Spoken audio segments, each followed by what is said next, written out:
I am Willie. I'm partner at Drinker, a full-service law firm in China. My practice is focused on banking, finance, and corporate M&A. For the past 10 years, I've been working on projects in sectors like cross-border e-commerce, payment, fintech, and digital economy in general. I also had opportunities to represent global financial institutions, payment companies, e-commerce marketplace platforms. Um, Today, I'm going to briefly talk about the regulatory landscape of payment sector in China. Hopefully, it helps your evaluation of potential business expansion or growth in China's payment sector.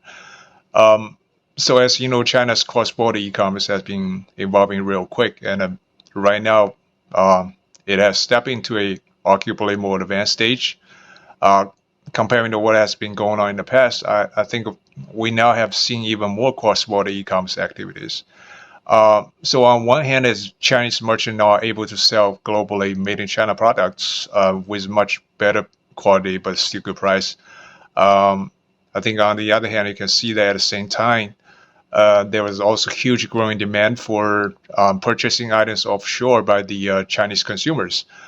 So obviously, we can see great opportunities for cross-border payment service along with such rapid growth of China's cross-border e-commerce. Um, so we're gonna first talk about the basic concept of payment service in China. Then we're gonna discuss regulatory compliance issues. First, unlike payment service provided by bank and financial institutions or car associations or other payment intermediaries, the payment service we are talking about here is those normally provided by online payment companies like PayPal, Alipay, or WeChat Pay. It normally opens online virtual accounts, transfer funds between virtual accounts and regular bank accounts to settle payments for the online transactions. Um, so in practice, we call that third-party payment company in China, in a sense that they started acting as some kind of independent third party or escrow agent holding or processing funds for the parties in the online transactions. I think similar to many other jurisdictions, payment company is not a bank or financial institutions under Chinese law. We also need to separate it from other payment intermediaries like a bank or card clearinghouse or the so-called forced-party payments agent that integrates different payment methods. Also, the customer funds are received and maintained at the account of a payment company, but the customer funds need to be strictly segregated from the company's their own money. So these are the fundamental ideas of payment service in China. In terms of things from a regulatory perspective, to provide such services to foreign companies, in addition to the regular foreign investment procedures, we definitely need a special payment license. We need to apply for it and get it from the People's Bank of China as the primary regulator of the sector. Um, and there are generally three types of payment service can be provided. The first one is a network payment service, for example, like internet payment or mobile phone payment. The second one is the prepaid card service, and last one is the bank card acquiring service. So this so-called three-pillar scheme is based on three types of payment processing medium. Uh, we're gonna need to satisfy related condition and requirements before getting qualified to provide such a service. Once the license is issued, we're gonna need to renew it every 5 years. Um, and I think for cross-border payment service in Forex, uh, the payment company also need to get additional license from the state administration of the foreign exchange in China. And if we were cross-border RMB payment service, there are additional steps at People's Bank of China. Of course, there are also other steps at various authorities like Telecommunication Authority, Payment and Clearing Association of China.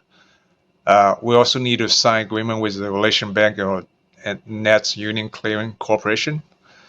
Um, so what I said still sets the tone for China's regulatory reality for this payment sector, but it soon will be undergoing big change as we I've seen many new draft rules have been issued.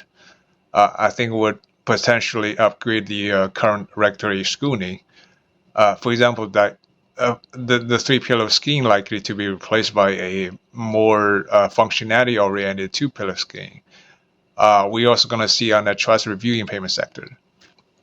So other than this, I think it's important to note that, especially for the foreign companies who now has interest in China or has planned to expand their interest into China, the landscape is changing. But to be honest, I think it's more friendly than before to the foreign payment company. Here are a couple of things I'd like to flag to you guys. One is the year 2018 was considered a watershed in the history of foreign investment in payment sector. In that year, circular number 7 was issued to, for the first time, give a path for foreign payment companies to make investment, provide payment service to their Chinese clients.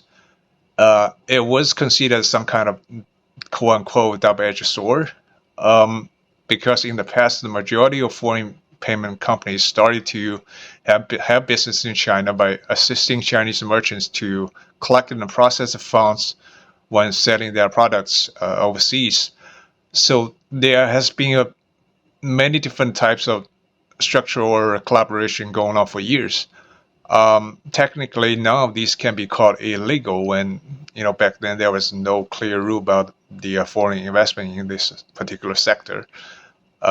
Now the circular number 7 came into place, has made it clear what is illegal.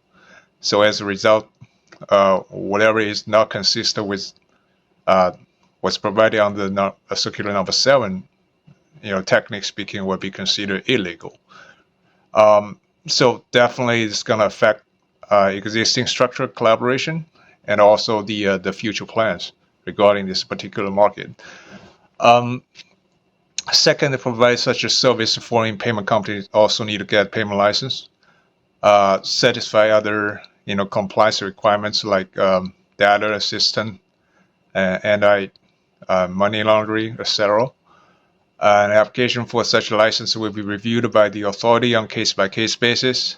Related conditions and the requirements would apply. But note that the authority right now is not issuing any new license.